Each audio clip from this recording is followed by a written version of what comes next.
Hi, Perez family. Thank you guys so much for trusting me with Moody. We have him here right now chasing butterflies, and we're going to do an instructional video.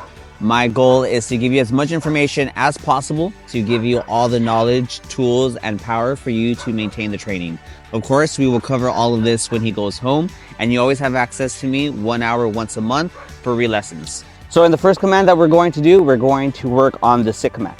Now the way that it works is that every time I ask him to do a command, I'm going to say, Moody, sit. So I combined the command with his name with the hand gesture. Now if he doesn't listen to me, the first one's a free one, but the second one I'm going to pair it with a stimulation. I'm going to ask him, Moody, sit, and I'm going to click at the exact same time that I asked him to sit. If he doesn't listen to me again, I'm going to raise the stimulation and I'm going to repeat myself, Moody, sit. So the point is that each time I repeat myself, the stimulation is going to go higher and higher up to a certain point. What I don't want to do is get up to a 20 where it's going to be painful and then I'm just freaking him out. So obligation comes in a lot of different ways. Sit. I'm going to say, Moody, sit. If he doesn't listen at some point before it gets painful, I'm just going to push his butt down and then hold him accountable to the sit. Now, sit means sit. It doesn't mean anything else but that. So the moment that he breaks the command, I'm going to start tapping. So when I'm giving him the command, I'm saying simple one words. Moody, sit. So I'm saying it slow, enough time to get him to digest it, one single click. Now, when he breaks the command, that's when I'm doing a continuous or consistent click. Now that click or that continuous click, it has to be at a low number. So keep in mind, you might be going higher and higher each time, sit. But when he's going to break and you're going to repeat yourself, you want to always bring it back down. So be comfortable with going up and down with the e-collar. You never want to stick to one single number. Now right now, sit means sit. Doesn't mean anything else but that. If he tries to lay down, I'm going to prompt him back up into that sit command. Right here, I see him getting a little bit distracted. I'm going to lower it, and as soon as he breaks, I'm going to start tapping. Sit. Give him some time to figure it out. And as soon as he sits, I'm no longer going to tap. Moody, over here, come, sit. Well, I did give the sit. So I did give a come command. So he looped around me. That's exactly what he was supposed to do. Sit. So right here, I'm tapping. Sit. Good job, buddy. It's all about problem solving and getting your dog to think, not so much about giving him the answers right away. So that's what the e-collar is about. It's about letting him think about the equation at hand. How does he turn off that e-collar? How does he get it to off? Right there, I started tapping. Super important that we're instantaneous about these clicks and these commands, that we're super fast. Timing is everything when it comes to dog training. We don't want to be tapping 3 or 4 seconds after. All right, so sit means sit. I'm going to challenge him. Start tapping as soon as he breaks. Get him to problem solve. Let him figure this out. Moody. There you go. Good job. And I'm going to start tapping again. So I'm continuously tapping every time that he breaks and he's not in the sit command. His entire job while he's with me is to figure out, how do I turn on the e-collar? How do I turn it off? He turns on the e-collar anytime he breaks the command. He turns it off by following through on a command. So right now I'm not tapping, I'm not clicking. I'm waiting for him to mess up. In fact, I want him to mess up. I want him to make a mistake, because each of these mistakes are a coachable moment. So now I hear him tapping and I get him back into that sit. Now, super important that we keep our eye on him, that I'm not just walking away without looking at him. You always want to be looking at him. Right here I'm clicking, and right here he's fidgeting, figuring it out, and then I stop clicking. Good job, buddy. So I'm just gonna go a little bit longer. He was trained to do this up to 2 minutes in busy settings. Not too busy for him because he does get stressed out. And now I can move over to the next command. Now there's only 2 ways that he can get out of the sit command. I give him another command, or I release him and I say, break. Good job, buddy. Off. So right there, you saw me kind of switch from super playful, super fun. Stop doing that. So super playful, super fun, up until he breaks a command.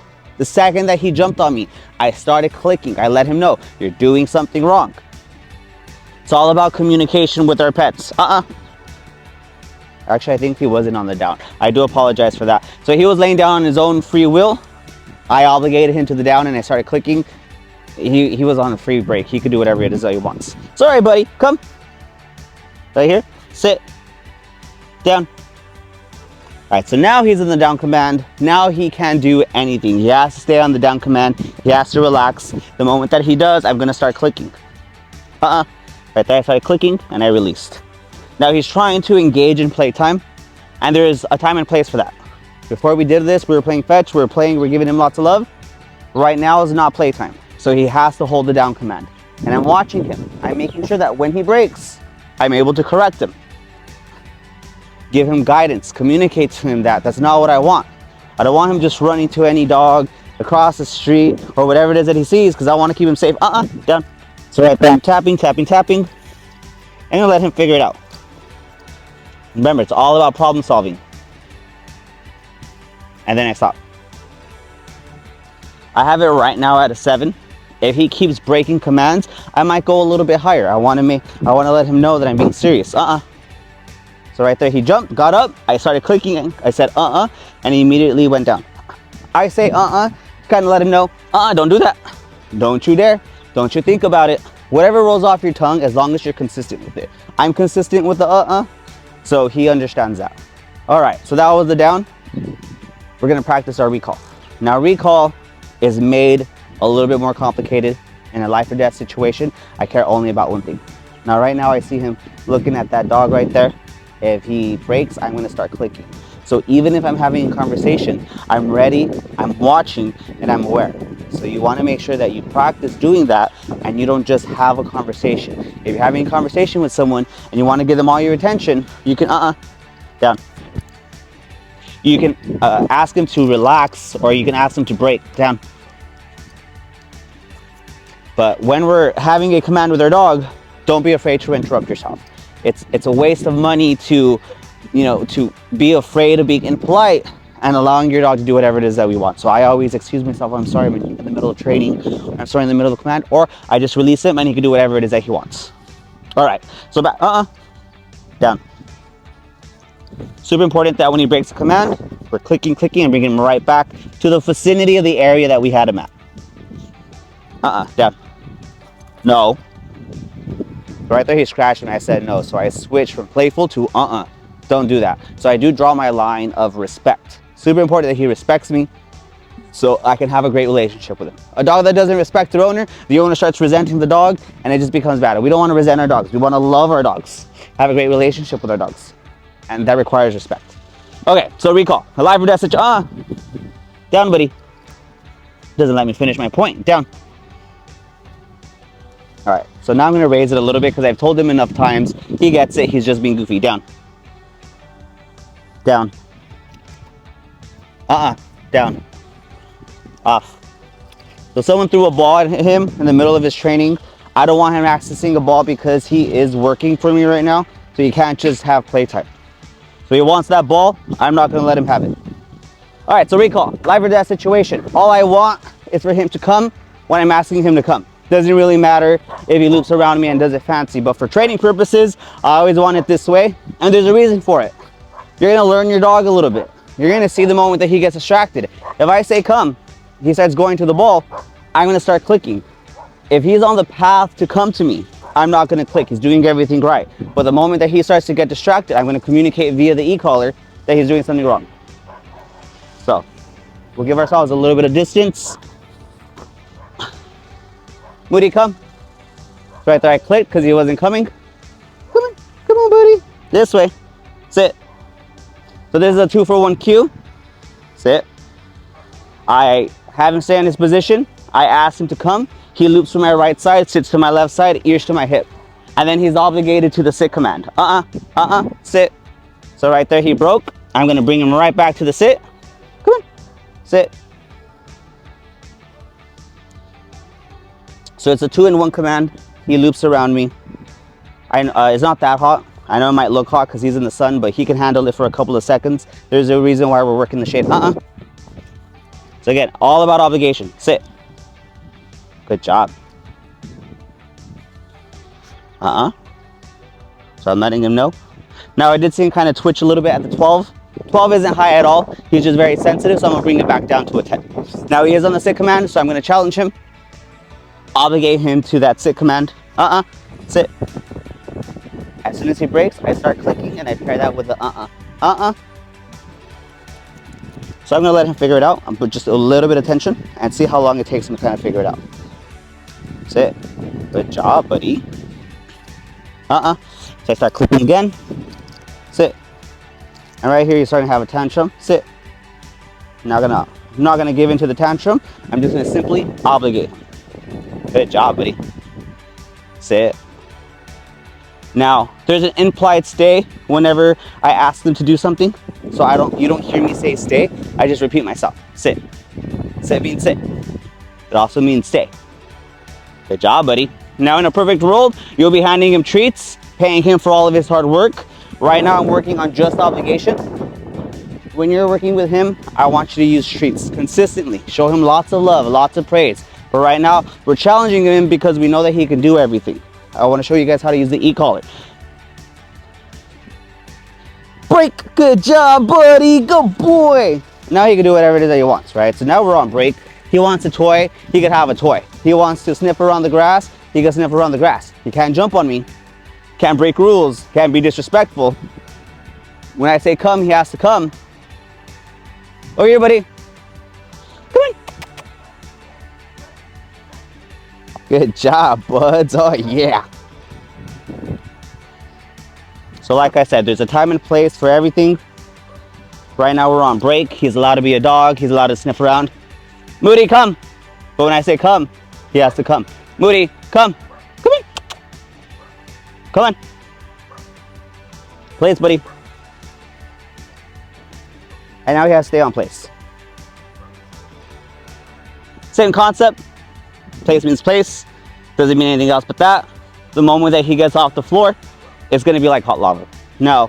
Place is my favorite command. He sees that toy, he's thinking about it, but he can't. Place is my favorite command because this is what gets me the dog of my dreams.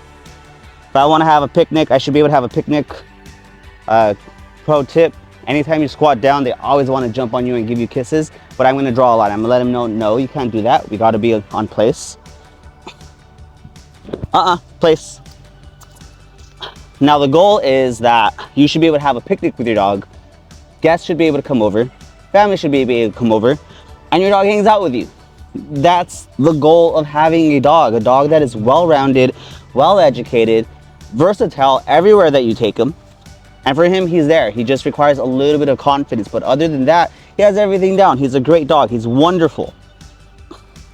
All right. So I'm just going to pretend I'm grabbing things. You should be able to clean your house, sweep and mop. And he stays in one place. The thing about the e-collar, just so you know, it's like your voice. If I'm in a low distraction setting, I use a lower voice. A higher distraction setting, I raise my voice. And just like my voice, I go up and down. The e-collar is the same way. It's your second voice. It's a way that you're gonna communicate. All right, the next thing that we're gonna do, and this one's the most important command of all training. It is the foundation of everything. It is how we determine how a dog behaves. I can know a lot about a dog based off how he walks with you. Does he listen? Does he acknowledge you? Does he respect you? Those are the things that I'm looking for in a heel. And if he's not doing that on the heel, he's not going to do that at home. That's why heel is super important. So there's a couple of rules. When he walks with me, place. Ears close to my hip, feet aligned with mine, walking at my pace. Now, it's not the military, it's not super crazy. If he were to be tall enough, you should be able to pet his head. Other than that, he should be a little bit closer. So what I'm going to do is I'm going to say heel, come on. And when we're practicing with our dogs on the heel command, we're doing left and right turns. Come on. Oh. This way, heel. So right there, you kind of messed up. Off. I clicked, and I'm doing my left turn. Left turns are good to keep them at my pace. Right turns are good to keep them engaged. So right now, I'm going to test him. Yes, good boy. So I reward him. Come on.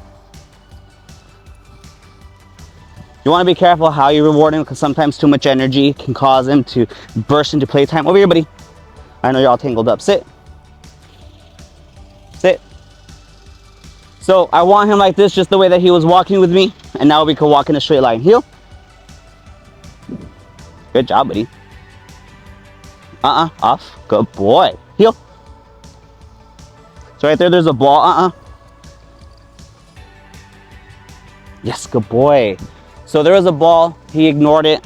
That's perfect. I gave him some praise. I gave him some love. But this is what I really want. When I stop, I want him to stop with me. And he did that automatically. Sometimes you got to remind them. That's okay. The point is, when you're crossing the street, he can't just run. When you stop at a door, he can't just run. So that's why we always teach, sit. Gotta sit, buddy. Good job. Down. So if it's a hot day, which today it isn't, and I see that he's tired and I have him on a sit command, I'm gonna compromise with him. I'm gonna ask him to lay down and meet him in the middle. But he can't lay down on his terms, he has to lay down on my terms. And this is where we meet in the middle. So it's all about compromising. Down. So right there, as soon as he started getting up, those elbows were off the floor, I clicked and he laid back down. But compromise is gonna be a big key to your relationship. Compromise and accountability. We hold our dogs accountable. I ask him to do something, he has to do it. If he just is allowed to break every single time I tell him to do something, he's going to figure that out. He's very smart and he's going to walk all over the person that lets him. So it's super important that when you're working with him, you hold him accountable. It's not about him messing up 10 times. It's okay that he messed up 10 times. It's about him getting back on it 11 times. You're holding him accountable. Down. Down. So right now he was scratching the e-collar. They move it to go underneath their neck where they can't feel it. So I'm going to readjust it. I also saw him try to go on place. He's not on the place command. He's on the down command. Remember, down means down. Doesn't matter what we're doing. I love that he's on place. In fact, I encourage it. But if I'm asking him to do something that's not on place, he can't be on place. If it's my couch, if it's my bed, if I don't let him there, he's not allowed on there. But now, because we do compromise, I know he wants to be here. So I'm going to say, Moody, place. But now he ignored me, so now I'm going to click Moody, place. So that was a one click. I'm going to do it again. Moody, place. Good job. Good job, buddy. So every single time I repeated myself, I did raise the stimulation just a little bit. I'm able to raise it by just one nod with my finger. You're not really able to see that in the camera. But the point is that every time I'm saying something, I'm adding more and more obligation. I'm not just saying place, place, place, place endlessly, because it needs value. So that's why I say it once, say it again, say it again. So I do single taps every time I say a command, and then I do continuous tapping when he breaks a command. It's a little bit tricky. You'll have a lot of practice doing that when you get there. All right, manners. Sitting before greeting people. Sitting before eating. Sitting before going inside the car, and sitting before going through a door. In a perfect world, sitting before having access to toys, because not everything is a toy. Sometimes I clean the yard. Yard spray gets all over the toys, so I don't let him just grab a toy just because he wants to. Sometimes there's yard spray, I gotta clean it. Sometimes there's dirt, I gotta clean it. So I ask him to sit before doing anything. Then I say, break. And he doesn't care. Oh, there it is. And now he can have playtime all that he wants. And he has a little bit more freedom because I trust him that much with the e-collar. All right, and that is it. Again, if you have any questions, concerns, or comments, you can always meet up with me. Thank you so much for letting me have Moody, and we'll talk soon.